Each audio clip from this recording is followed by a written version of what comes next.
तो यार जब हम फ्रेशर होते हैं ना, हमें पता नहीं होता कि किस टाइप की कंपनीज को ज्वाइन करें। बस 4-5 ब्रांड नेम्स पता होता है और हम सब उसी के पीछे भाग रहे होते हैं। तो हमको जानना है कि आपके लिए, हमारे लिए कौन सी कंपनी सही है, बेस्ड ऑन सैलरी, वर्क, किस टाइप का काम होता है वहाँ पे, क्या उसमें वर्क लाइफ वगैरह आगे रहती है, या फिर किस टाइप के बेनिफिट्स वगैरह मिलते हैं, या फ्यूचर की ग्रोथ किस में है। तो इन्हीं सब के बेस पे फटाफट देखते हैं। तो सबसे पहले हम बात करते हैं यार, अगर जिसको नहीं पता एमएनसी और स्टार्टअप्स होते हैं, तो एमएनसीज की लिस्ट जैसे आप ये देख पा रहे हैं, अमेरिकन एक्सप्रेस वगैरह हो गई, जिसमें इंडिया में 10,000 से ज़्यादा लोग काम कर रहे हैं, वो आपकी आती है मल्टीनेशनल कंपनी या फिर एमएनसी।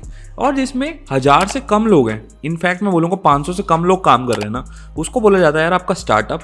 तो सबसे पहले हम कंपैरिजन करने वाले हैं यार आपका जॉब में जो इनकी सैलरी होती है और जॉब सिक्योरिटी होती है उन पे। सबसे पहले बात कर लेते हैं एमएनसी की। तो यार एमएनसी में ऑलरेडी इतने सारे लोग काम कर रहे होते हैं, तो वहाँ पे आपकी जॉब सिक्योरिटी बहुत अच्छी होती है, क्योंकि वहाँ पे लोगों को काम करना पसंद होता है। सेकेंडली, वहाँ पे जो पे होता है वो आपका इंडस्ट्री से थोड़ा ऊपर ही होगा, इंडस्ट्री से नीचे आपको कभी नहीं मिलेगा। ऑल्दो ऐसा हो सकता है कि यार कोई मान लो बहुत अच्छी कंपनी है, ठीक है, एमएनसीज में वो बहुत अच्छा पे कर रही है, मान लो 20 लाख पे कर रही है, तो बाकी एमएनसीज आपको 12-15 लाख या 10 लाख 9 लाख पे कर दे। बट ऐसा नहीं होगा कि ठीक है यार वो 4 लाख पे करने लग जाएगी, तो वो उस मामले में अच्छी रहती है। और इन कंपनीज में जो अच्छी अच्छी कंपनीज होती है उनमें स्टॉक ऑप्शंस में मिलते हैं। यूजुअली टेक में तो लोगों को मिलते ही मिलते हैं, ताकि उनकी फ्यूचर में वेल्थ बनती रहे। अब बात कर लेते हैं स्टार्टअप की। यार स्टार्टअप में देखो बहुत कम बंदे होते हैं, तो वहाँ पे क्या होता है कि जो काम करने वाला वही टिकेगा, और सैलरी उनके पास इतनी ज़्यादा नहीं दे सकते वो, क्योंकि उनके पास खुद से इतनी ज़्यादा अर्निंग्स, इतने ज़्यादा पैसे नहीं होते अनलेस उन्होंने फंडिंग उठा रखी हो। तो वहाँ पे सैलरी आपकी थोड़ी सी मार्केट के बराबर या मार्केट से थोड़ी सी कम हो सकती है। सेम जॉब सिक्योरिटी से रिलेटेड है कि आप अगर वहाँ काम नहीं करोगे तो आपको निकाल दिया जाएगा। तो स्टार्टअप्स में वो थोड़ा सा रिस्क रहता है। और अगर किसी स्टार्टअप ने फंडिंग उठा रखी है, लाइक करोड़ों रुपए की फंडिंग उठा रखी है, तो डेफिनेटली वो इंडस्ट्री के हिसाब से डबल ही पे कर रहा होगा या बहुत अच्छा पे कर रहा होगा। लेकिन अगर वो इनिशियल बेस स्टार्टअप है कि उसने कुछ फंडिंग नहीं उठा रखी, तो वो मार्केट में कम ही पे कर पाएगा। सेकेंडली, यूजुअली क्या होता है स्टार्टअप्स में आपको स्टॉक ऑप्शन मिल जाते हैं, जो कि 4-5 साल बाद स्टॉक मार्केट में अगर स्टार्टअप चल जाता है तो एंटर करते हैं। अगर वो एंटर करता है तो आपके स्टॉक ऑप्शंस की अपने आप में बहुत अच्छी वैल्यू बन जाती है। अब बात कर लेते हैं यार वर्क लाइफ बैलेंस के अकॉर्डिंग, मतलब कि भाई काम कितना लेंगे और लाइफ कितनी आपकी पर्सनल लाइफ अच्छे से बीतेगी। तो यार सबसे पहले एमएनसी की बात करते हैं। देखो यार एमएनसी में बहुत सारे लोग काम करते हैं, तो वहाँ पे बहुत अच्छा प्रोसेस डिफाइन होता है, ठीक है। जैसे कि आप कंपनी में जाते हो तो पहले आपको 1 से 3 महीने जो है, सॉफ्टवेयर डेवलपमेंट की बात कर रहा हूँ, आपको प्रॉपर ट्रेनिंग दी जाती है, जिसमें आपको कुछ नहीं करना होता, बस बैठ के लेक्चर्स देखने होते हैं, कुछ असाइनमेंट्स वगैरह है, कुछ ट्यूटोरियल्स वगैरह देख के कुछ कोड करना होता है, ठीक है। बेसिकली आप जो सीख रहे हैं, जो अपने कॉलेज में 4 साल में नहीं सिखाते एक्चुअल में, वो 3 महीने में वो सिखा रहे होते हैं लाइट वेट में। जिन्होंने पहले कर रखा होता है वो चिल कर रहे होते हैं, ठीक है। या फिर अगर उसके बाद भी बात करो तो धीरे धीरे आपको पहले कंपनी में वेलकम किया जाएगा, फिर आपको पूरा सिखाया जाएगा 15 दिन, आपको 1-2 छोटे छोटे बग दिए जाएंगे, फिर उसके बाद काम कराया जाएगा। और वर्क लाइफ की अगर मैं बात करूँ ना, तो वहाँ पे फिक्स होता है कि यार ये मिनिमम 7 घंटे 8 घंटे आपको काम करना है, इस डेट पे आप लीव ले सकते हो। ऐसा नहीं है आपसे ओवर टाइम कराया जाएगा, अगर ओवर टाइम कर रहे हो तो आपको पे करा जाएगा। तो उस मामले में बहुत अच्छा वर्क लाइफ बैलेंस होता है यूजुअली एमएनसीज में, अनलेस एंड अनटिल बहुत ज़्यादा पीक का टाइम हो, लाइक मार्च में या विंटर एंड में होता है, तो तब थोड़ा काम बढ़ जाता है। सेकेंड बात कर लेते हैं स्टार्टअप की। तो स्टार्टअप में देखो यार, स्टार्टअप में कुछ ऐसा फिक्स नहीं होता कि ठीक है भाई बहुत पैसा आ रहा है पीछे से, काम करो ना करो फर्क नहीं पड़ता, वहाँ पे बहुत काम करना पड़ता है। तो मोस्ट ऑफ द टाइम्स, हर किसी में नहीं कह रहा, 99% अगर मैं बात करूँ तो यूजुअली वहाँ पे ज़्यादा काम करना पड़ता है एमएनसी से। बट ऐसा भी होता है कि अगर वो स्टार्टअप ऐसा है कि यार पता ही नहीं कि नेक्स्ट स्टेप क्या है, नेक्स्ट चीज़ों पे किस पे काम करना है, तो वहाँ पे थोड़ी सी रिलैक्सेशन होती है कि वहाँ पे चलो पता नहीं अगले बंदे वो भी सोच रहे हैं, तो काम करने को नहीं मिला। तो वहाँ पे जैसे उनका जो प्लानिंग वाला फेज चल रहा होता है, तो उस टाइम पे आपके पास थोड़ा कम काम होता है, तो आप चिल कर सकते हो, घूम सकते हो, ठीक है, आपके पास फ्रीडम होती है। और वहाँ पे एक्सपेक्टेशन क्लियर होती है। एमएनसीज में लाइक एक्सपेक्टेशन क्लियर होती है कि आपको 6 महीने में टारगेट अचीव करना है, ठीक है, लाइक आपको मेंटेन करना है कि आपके 99% बग्स जो हैं वो ना जाए लाइव, ठीक है, पहले ही रिजॉल्व हो जाए, तो उस टाइप से।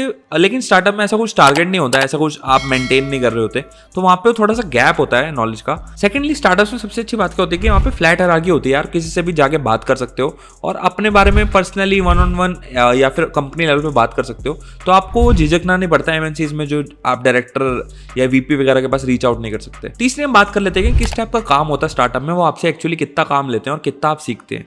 तो यार एमएनसीज में ना देखो, आपका जो काम हो रहा होता है ना बहुत सारे लोगों के लिए हो रहा होता है। लेकिन अगर मैं बात करूँ तो लाइक करोड़ों लोगों के लिए आप कुछ प्रोडक्ट बना रहे होगे, लाखों लोगों के लिए कुछ प्रोडक्ट बना रहे होगे, ठीक है। तो वहाँ पे आपको इंडस्ट्री के बेस्ट जो मैनेजर्स वगैरह होते हैं वो होंगे ही होंगे, उनको अच्छा पे करके लाया जाएगा। तो यूजुअली बाय डिफॉल्ट वो आएंगे तो अपने साथ बेस्ट प्रैक्टिसेस जो होती हैं कोड लिखने की, बेस्ट नॉलेज जो होती है, बेस्ट स्टाइल होता है कोडिंग करने का, वो सब लेके ही आते हैं, ठीक है।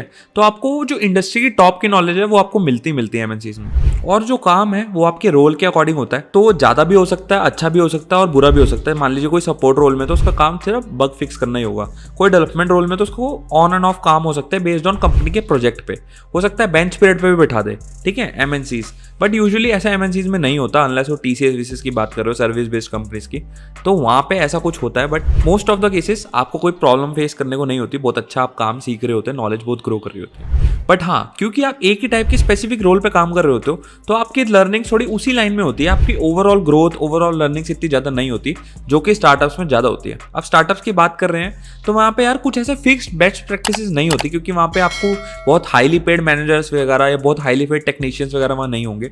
तो आपके पास बिल्कुल वाइट बोर्ड होता है, आप ठीक है, आप खुद रिसर्च करके बेस्ट प्रैक्टिस लगा सकते हो। आप जुगाड़ करने वाले बंदे हो तो आप जुगाड़ कर सकते हो। आपकी जिस टाइप का आपका माइंडसेट है, जिस टाइप से आप काम करना चाहते हो, उसी टाइप से चीज़ें बनेंगी और उसी टाइप से आपकी नॉलेज भी बढ़ेगी, ठीक है। आपके पास फुल फ्रीडम होती है। जैसे मुझे कोई वेब ऐप बनाने स्टार्टअप में, तो मुझे वो फ्रीडम देंगे कि अगर बहुत ही अर्ली फेज है, भाई Vue.js में बना दो, रिएक्ट में बना दो, एंगुलर बना दो, आपकी मर्जी है, आपकी नॉलेज है, आप वैसे बना सकते हैं। बट हाँ, क्योंकि स्टार्टअप में बस बहुत सारे कम लोग होते हैं तो वो यूजुअली आपस में बहुत पर्सनल रिलेशनशिप भी बना के रखते हैं, कॉर्पोरेट रिलेशनशिप जो ज़्यादा स्ट्रॉन्ग होता है। तो वहाँ पे आपकी वन ऑन इंटरेक्शन इतनी अच्छी फैमिली मेंबर की तरह भी होती है कि आपका जो मेंटल पीस होता है ना, काम ही नहीं लगता, ठीक है। और अगर आप वो बिल्कुल एम्बिशियस पीपल में से कि यार ठीक है, मुझे वो काम करना है, मुझे इतनी ग्रोथ चाहिए, मुझे रिजल्ट लेके आना है, तो आप स्टार्टअप में 10x ग्रो कर सकते हो, क्योंकि वहाँ पे बिल्कुल आपको फ्रीडम दी जाती है। आप जो चाहो वो कर सकते हो, आप मल्टीपल चीज़ें कर सकते हो एक बारे में। उतनी आपकी नॉलेज, उतनी आपका स्किल सेट बढ़ता है उन कंपनीज में। फोर्थ बात कर लेते हैं फ्यूचर ग्रोथ के बारे में। सबसे पहले एमएनसी से स्टार्ट करेंगे। तो सबसे बड़ा एडवांटेज होता है एमएनसी का यार आपको, क्योंकि वहाँ पे स्किल्ड एम्प्लॉयज ही आते हैं, ठीक है, अच्छे सीनियर्स होते हैं, तो आपका जो नेटवर्किंग है ना वो बहुत अच्छे लेवल पे होता है। आपके अच्छे कनेक्शन बन जाते हैं कि फ्यूचर कभी वो दूसरी कंपनीज में जाएंगे तो आप भी जॉब सर्च कर रहे हो, उनकी कंपनी में ओपनिंग होगी, अगर आपने उनके साथ काम कर रखा है, आप नोन हो उनके, तो ईजिली आपकी जॉब वहाँ लग सकती है रेफरल के थ्रू। बट स्टार्टअप्स में इतना यूजुअली नहीं होता, क्योंकि बहुत कम मेंबर्स होते हैं, वो किस कंपनी में जा रहे हैं, फ्यूचर में कहाँ जा रहे हैं, और फिर वो आपको रेफर करेंगे नहीं करेंगे, तो प्रोबेबिलिटी कम हो जाती है। मान लो आप एक कंपनी में जा रहे हो, 100 लोगों को जानोगे, स्टार्टअप में जा रहे हो 10 लोगों को जानोगे, है ना, छोटे स्टार्टअप की बात कर रहा हूँ मैं, मीडियम वाले की भी नहीं बात कर रहा। 10 लोगों को या 15-20 लोगों को जानोगे, टेक टीम में तो इतने लोग होंगे ना यार, ओवरऑल स्टार्टअप में मान लो 50-60 लोग भी हैं, ठीक है। तो फिर वो 15 लोग कहाँ जा रहे हैं, उनकी किस्मत, उसके बाद वो आपको रेफर करेंगे नहीं करेंगे, वो आपकी किस्मत, ठीक है। ऐसे गेम चलती है। एमएनसीज में ये होता है कि यार आपको काम की इतनी टेंशन नहीं लेनी पड़ती, आपको अच्छे से सिखाया हुआ जाता है। बट ये होता है कि आपके जो प्रमोशंस है ना वो थोड़े लिमिट में ही होंगे। जैसे स्टार्टअप में क्या हो सकता है कि आपने बहुत अच्छा काम कर दिया, ठीक है, आपको साल में 2 बार भी प्रमोशन दिया। एमएनसीज में ऐसे नहीं होता, साल में 1 बार होगा तो 1 ही बार होगा। तो एमएनसीज में क्या होता है यार, आपकी सीट जो है ना 10 लोग लेने के लिए रेडी खड़े हैं, तो आपको ऐसा नहीं होगा कि अगर आप जा रहे हो तो यार 100% प्रमोशन दे दिया आपको रोकने के लिए। अनसलेंटेड आप बहुत ही ज़्यादा अच्छा काम करते होगे, ठीक है, फिर भी आपको 30-40% से ऊपर नहीं दिया जाएगा स्टार्टिंग की फेज में, ठीक है। उसके बाद जब आप बहुत सीनियर लेवल पे पहुंच जाते हो 10-15% ही बहुत अच्छा प्रमोशन माना जाता है।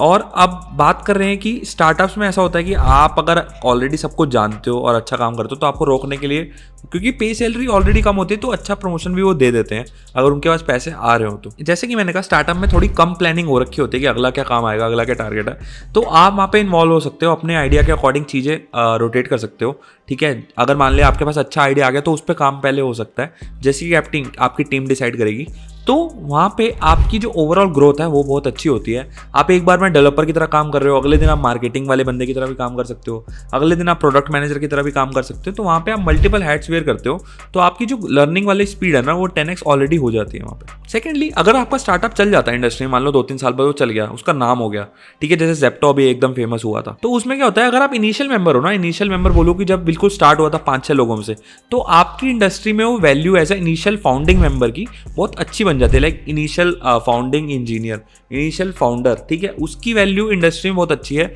उसको लोग फटाफट ग्रैब करने के लिए रेडी रहते हैं जब भी वो जॉब के लिए अवेलेबल होता है। फोर्थ सबसे अच्छा एडवांटेज मुझे लगता है स्टार्टअप में, यार मान लीजिए आप कंटेंट रोल में हो, आप उससे जाना चाहते हो मार्केटिंग रोल में, तो ईजिली एमएनसीज में पॉसिबल नहीं होता कि आप करियर ट्रांसफॉर्म कर पाओ विदाउट एनी सर्टिफिकेशन वगैरह वगैरह। बट स्टार्टअप्स में ऐसा होता है कि अगर आपने कुछ खुद से अपने हिसाब से कर रखा है ना, लर्निंग यूट्यूब से देख के भी, तो आप इजीली अपना करियर ट्रांजिशन कर सकते हो, जो कि बहुत अच्छा रहता है। आप यहाँ पे एक्सपीरियंस ले सकते हो। 3 महीने कंटेंट राइटर के बाद आपने बोला मुझे मज़ा नहीं आ रहा, मुझे मार्केटिंग में जाना, आप 3 महीने फिर मार्केटिंग में काम कर सकते हो अगर आपको आती है तो। उसके बाद मार्केटिंग के लिए आप जॉब स्विच कर सकते हो, उस लाइन में एंटर कर सकते हो, तो वो एक्सपीरियंस आपका काउंट हो जाता है। Last but not the least हम पर्क्स की बात करेंगे। देखो यार, एमएनसीज जो बेनिफिट्स देती हैं वो आपको देती हैं कि एम्प्लॉयज़ की जो सबसे फर्स्ट वाले टच पॉइंट्स है, जैसे कि भाई वो ट्रैवल कर रहा था, उसको रात को लेट ट्रैवल कर रहा था तो डिनर के भी दो, ट्रैवल के भी दो, ठीक है। घर पे से काम कर रहा तो उसको वर्क फ्रॉम होम सेटअप के टेबल चेयर के पैसे दो, वाईफाई के पैसे दो, ठीक है। अगर वो जिम भी जाना चाहता है तो जिम के भी उसको रीइंबर्समेंट पैसे दे दो, ठीक है। अगर कोई पार्टी वार्टी साल में 2-3 बार आ रही है तो उसको गिफ्ट वगैरह दे दो। तो वो सारी चीज़ें पर्क्स वगैरह आपकी एमएनसीज और अच्छे अच्छे पेड स्टार्टअप्स में होती हैं। अब इन सारे फैक्टर्स के बेस पे आई होप कि आप डिसीजन ले पा रहे हो किस टाइप की कंपनी को टारगेट करना है। यार देखो, कोई कंपनी बुरी अच्छी नहीं होती, किसी कंपनी का फिक्स एक, अगर मैंने जनरल लिस्ट की बात कर रहा हूँ तो ऐसा नहीं है कि स्टार्टअप्स गंदे हो गए या एमएनसीज बहुत अच्छी हो गई, ठीक है। बट ऐसा नहीं है कि यार आप स्टार्टअप ज्वाइन करो तो आपके साथ बुरा हो सकता है, ऐसा नहीं है कि बुरा नहीं हो सकता। तो वो सब आपकी पर्सनल चॉइस है।